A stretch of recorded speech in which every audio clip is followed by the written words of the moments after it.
ഒരാളവിടെ പച്ച ടീഷർട്ട് ഇട്ട് പങ്ങി നിൽക്കുന്നുണ്ട്. ആളെ പരിചയപ്പെട്ടില്ലല്ലോ നമ്മള്. മൂലയ്ക്ക് പാവത്തെ പോലെ ഇരിപ്പുണ്ട്. പക്ഷെ ആളാരാന്ന് നമുക്കെങ്കിലും അറിയുള്ളൂ. നമ്മുടെ ഓഡിയൻസിനോട് നമുക്കൊന്ന് കാണിച്ചു കൊടുക്കാല്ലേ. പിന്നെ ചേട്ടാ, എൻ്റെ പേര് അനു രഘുനാഥ്. നിങ്ങളെല്ലാവരും എന്നെ സ്നേഹതരത്തിലൂടെ കണ്ടിട്ടുണ്ടായിരിക്കും. സുന്ദര വില്ലനാണ് എന്നാരും പറഞ്ഞു. പോട്ടെ. എന്തായാലും പ്രോഗ്രാം 2 വർഷമായിട്ട് ഇങ്ങനെ പോകുന്നുണ്ട്. അതുകൊണ്ട് ഞാൻ ഒത്തിരി സന്തോഷത്തിലാണ്. കൂടെ ഞാനും.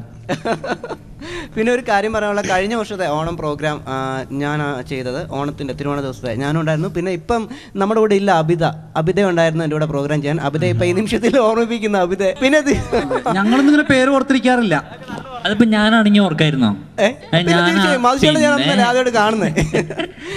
ഇത്തവണ എനിക്ക് ആ പ്രോഗ്രാം കിട്ടില്ല. അതുകൊണ്ട് ഇവർ രണ്ടുപേരും തട്ടിയെടുത്തോണ്ട് പോയി. അല്ല, അനു ആ ഒരു പ്രോഗ്രാം കൊണ്ട് അബിത നിർത്തി പോയതാണോ അതോ എന്താ കാരണം? അല്ല, അബിത കല്യാണം കഴിഞ്ഞ് പോയി. പിന്നെ എനിക്ക് വീണ്ടും പ്രോഗ്രാം സ്നേഹിതരം തന്നെ ഇങ്ങനെ കിട്ടിക്കൊണ്ടിരിക്കുന്നു. സ്നേഹിതരം കുഴപ്പമില്ലാതെ പോകുന്നുണ്ട്. ആര് പറഞ്ഞു? ഞാൻ പറഞ്ഞു. എൻ്റെ വീട് തിരുവല്ല കേട്ടോ. ഞാൻ നിങ്ങളെക്കാരിലൊക്കെ ഒത്തിരി ദൂരം നിന്ന് വരികയാണ് പ്രോഗ്രാം ചെയ്യാൻ വേണ്ടി മാത്രം വരുന്നതാണ്.